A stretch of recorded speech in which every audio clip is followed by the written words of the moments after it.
May 10th, 2013, from the stylish high-tech above-ground studios of Ribbit Media in Providence, Rhode Island, this is NewsUndies.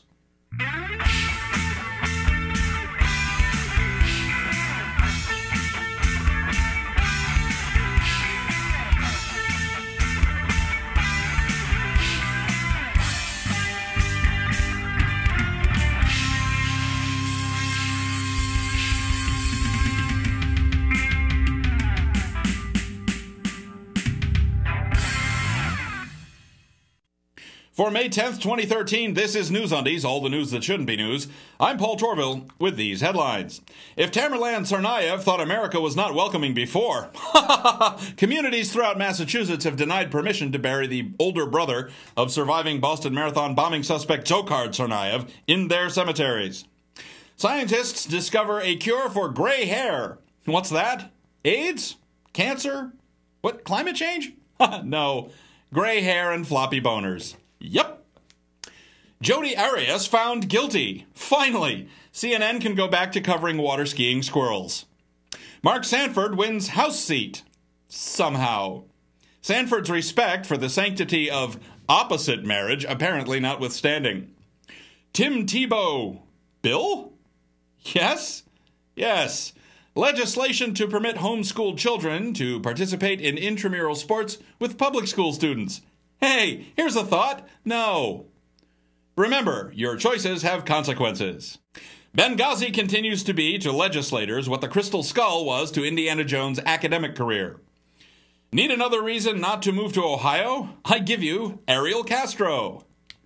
Bangladeshi blood by Benetton. The 80s fashion powerhouse admits having been contracted with the company that ran the garment mill that recently collapsed in Bangladesh, killing hundreds of workers. Hawking, take that, Israel!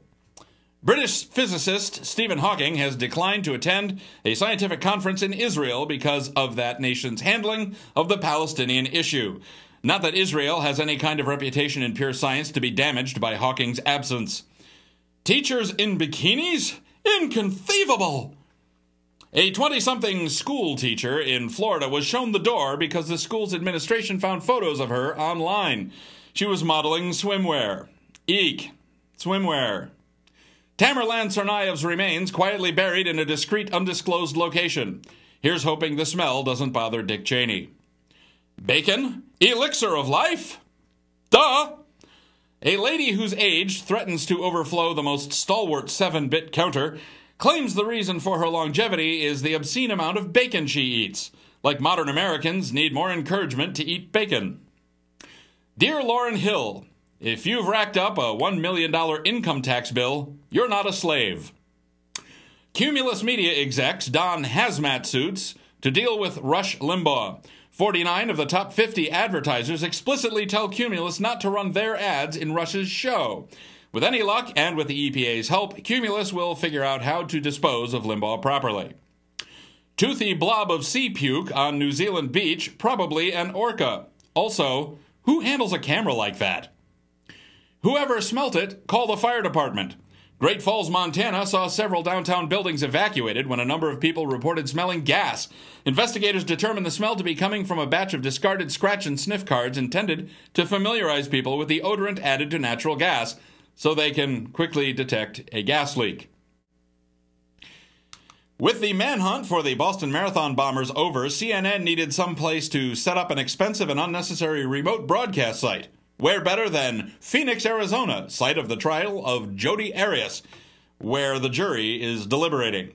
Nothing brings the excitement of jury deliberations to life like standing around in front of a courthouse and speculating wildly about the possible outcome. Then, as if the universe had it in for CNN, Amanda Berry, who'd been missing for 10 years, turned up alive in Cleveland, Ohio, and Ariel Castro was in custody. CNN immediately began its coverage from Phoenix.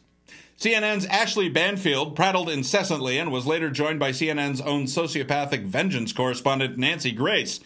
These two were clearly within arm's reach of each other, but were photographed as though they were hundreds, possibly thousands of miles apart, in composited individual side-by-side headshots, with the same vehicles passing behind them, separated by fractions of a second, and only distinguished by the differing lens settings for the two cameras and the fact that Banfield had some sort of screen behind her to tone down the backlighting. To CNN's credit, when the two headshots were composited together, each frame had its own bug in the upper left, indicating the image was coming from Phoenix.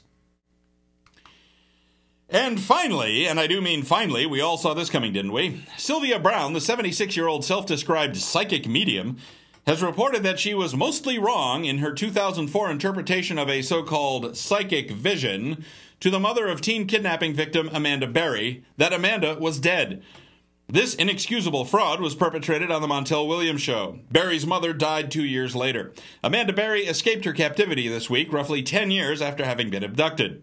Sylvia Browne, born Sylvia Celeste Shoemaker to a Jewish father and Episcopalian mother in Kansas City, Missouri, has a long history of being dead wrong when her exact statements are recorded and later followed up on, and is reported by many who have been close to her to be as conscious and cynical about her fraud as the universe is old. In 1992, Browne and her then-husband were convicted of securities fraud. She was sentenced to a year of probation and 200 hours of community service. If that doesn't give you a little window into the devious guile behind this woman's actions, maybe this will. In a 2007 interview, Browne's first husband of 4, Gary Dufresne, recounted a conversation with Browne as they were cleaning up after a tarot party one night. Dufresne: Sylvia, how can you tell people this kind of stuff? You know it's not true, and some of these people actually are probably going to believe it. Browne: screw 'em. Anybody who believes this stuff ought to be taken. Dufresne also called her a fraud in a 2010 interview. And really, what kind of psychic worth her weight in Book of the Month Club dung can't see a failed marriage on the horizon after the first date? On March 21st, 2011, Browne suffered a massive heart attack in Hawaii, which she, surprisingly enough, did not see coming. Further, she has yet to win the lottery. She's hit the jackpot preying on people's gullibility and emotional fragility, but so far, no lottery winnings. And then, there's the backpedaling, sidestepping, and general ADD-like topic shifting that seems to happen whenever the name James Randi is mentioned within earshot of Sylvia Browne.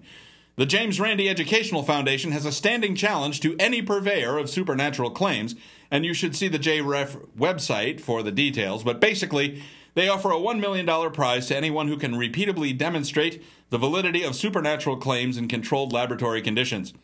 Browne told Larry King during a September 2001 appearance on his CNN program that she would take Randi up on the offer. She also failed to predict the September 11 attacks, which were just 8 days away.